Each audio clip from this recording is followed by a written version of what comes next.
سؤال مهم جدا. أنا ليه فاقد شغفي؟ لحد الآن مش لاقي شغفي أو فاقد الشغف. أعمل إيه؟ تعال أقولك على أهم 3 أسباب بيخلونا عندنا فقدان للشغف أو مش قادرين نحط إيدينا على الشغف بتاعنا. أول حاجة عندك بص عليها حياتك شكلها إيه؟ حياتك مزدحمة، فيها تشتيت، أنا مش لاقي نفسي، أنا في وسط دوامة ومشدود من كل اتجاه. عمرك ما هتقدر تلاقي شغفك في الحياة. رقم 2، دور على ذاتك الداخلية. فين كنوزك؟ فين مهاراتك وقدراتك؟ فين موهبتك؟ عشان أنا ما عنديش اتصال حقيقي بيني وبين نفسي، عمري ما هقدر أحط إيدي على الكنوز والنعم اللي ربنا حطها جوايا. رقم 3 وحاجة مهمة جدا جدا جدا، فقداني واستنزافي للطاقة. طول ما انت عمال تكبت مشاعرك جواك، طول ما انت مش مقدر ذاتك، طول ما انت بتيجي على نفسك من اجل الاخرين، طاقتك بتستنزف.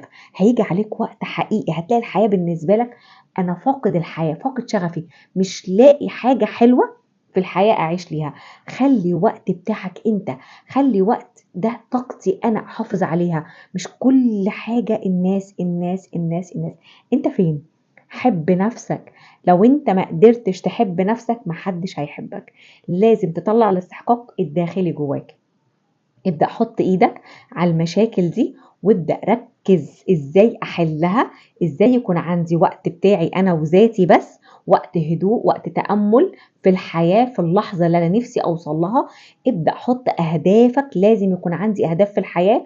طول ما انا عايش كده بلا اهداف، حياتك ما فيهاش اي حاجة حلوة، حياتك مشتتة، حياتك بلا لذة، بلا انا عايش ليه. لازم اسأل نفسي انا عايش ليه عشان الاقي شغفي.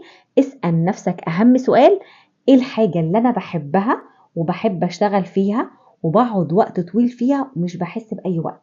من هنا هتبدأ تطلع الموهبة اللي عندك، وتبدأ يكون ده فعلا أكل عيشك، حاجة أنا بستفاد بيها قوي وبقدر ان انا اطلعها للناس اللي حواليا وافيدهم بيها. حتى لو انت شايفها حاجة صغيرة، الحاجة دي انت لما تهتم بيها وتغذيها، لانها بالنسبة لي زي البذرة، اول ما ببدأ ان انا انمي البذرة دي بالنسبة لك الاستمتاع كله، الحياة الحقيقية، وقت ما بلاقي شغفي فين. أرجوكوا اهتموا بنفسكم.